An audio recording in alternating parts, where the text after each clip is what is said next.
Hi friends, welcome to silent observer. ఈరోజు మనం మాట్లాడుకోబోయే విషయం why silent people become dangerous. జీవితంలో అత్యంత ప్రమాదకరమైన వ్యారీ ఎవరో తెలుసా? అటు పెద్దగా అరుస్తూ కోపంతో పరిగెట్టేవాడు కాదు, చాలా సైలెంట్ గా నిలబడే వ్యారియర్. ఎందుకంటే అతను కోపంతో ఫైట్ చేయడు, అనుభవంతో ఫైట్ చేస్తాడు. ఒక వ్యారియర్ ఉండేవాడు, చిన్నప్పటి నుంచి చాలా జెన్యూన్. తన వాళ్ళ కోసం ఏమైనా చేసేవాడు. ఎవరు బాధలో ఉన్నా ముందుండేవాడు, ఎవరు ఒంటరిగా ఉన్నా వాళ్ళతో నిలబడేవాడు. అతనికి ఒక వీక్నెస్ ఉండేది, మనిషిని చాలా త్వరగా నమ్మేవాడు.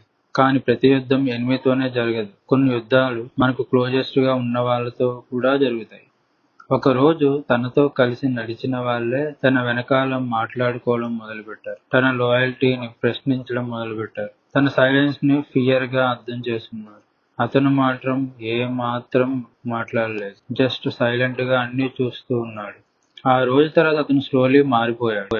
తక్కువ మాట్లాడడం మొదలుపెట్టాడు, ఎక్కువ అబ్జర్వ్ చేయడం మొదలుపెట్టాడు. ఎవరి కళ్ళల్లో జెలసీ ఉందో, ఎవరి మాటల్లో ఫేక్నెస్ ఉందో, ఎవరి కన్వీనియన్స్ కోసం దగ్గరికి వస్తున్నారు అన్ని అర్థం చేసుకోవడం మొదలుపెట్టాడు. ఒక రాత్రి వర్షం పడుతోంది. అతను ఒక్కడే నిశ్శబ్దంగా కూర్చున్నాడు. చుట్టూ ఎవ్వరూ లేరు, కానీ అతని మైండ్ లో మాత్రం వందల యుద్ధాలు జరుగుతున్నాయి. అప్పుడు అతనికి ఒక్క విషయం అర్థమైంది. వారియర్ అంటే ఎప్పుడు స్వాడ్ పట్టుకొని ఫైట్ చేసేవాడు కాదు, పెయిన్ ని కంట్రోల్ చేయగలిగిన వాడు. ఆ రోజు తర్వాత అతను కంప్లీట్లీ డిఫరెంట్ అయ్యాడు. ఎవరు వచ్చారు, ఎవరు వెళ్ళిపోయారు, అతను పట్టించుకోవడం మానేశాడు. ఎందుకంటే అతనికి లైఫ్ ఒక్క విషయం నేర్పించింది: ఎక్కువగా హర్ట్ అయిన వాళ్ళే చాలా సైలెంట్ గా మారుతారు.